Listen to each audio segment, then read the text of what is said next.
Do you think Zero Shoes would have been like almost a $50 million a year company if it wasn't for Shark Tank? I think there are so many things that have gotten us to where we are that are 100% luck, that I can't just ascribe all of this to any one of them. Because look, here's the thing about the luck about Shark Tank. I sent in, two applications, but they only saw one. And more importantly, the only reason they responded to me is because the woman who called us, her boyfriend had just read Born to Run. So when she came across our email, she was already hip to what we were doing. Had that email gone to somebody else, we wouldn't have been on the show.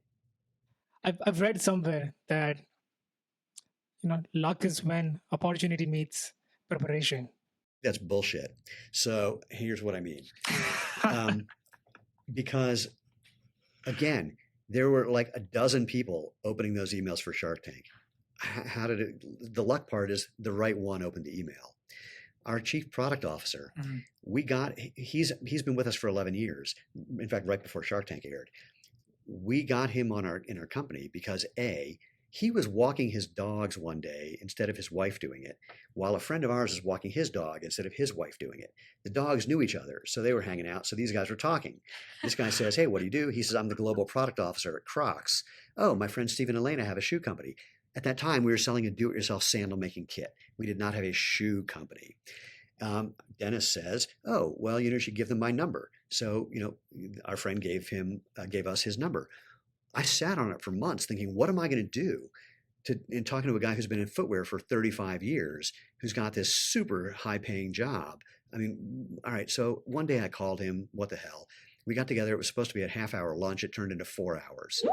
And at the end, I said, "I'd love to work with someone like you someday, but maybe someone younger, just getting started in the business, but they're clearly talented." He says, "Well, what about me?" I said, "Well, you're working for a big company making a lot of money." He goes, "I just retired." I went, "You're hired."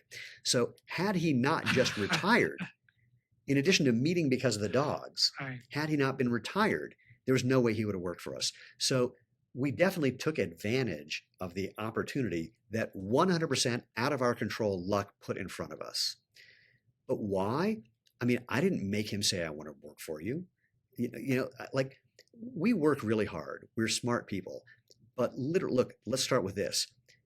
If it weren't for the fact that some friend of a friend brought Lena to brunch on the day that I showed up with my then fiance to go find a wedding venue, and all that transpired where she eventually decided to become a friend of mine, then my girlfriend, then my fiance, then my wife, this would not be here at all. So the luck of that weird Right. meeting started all of this.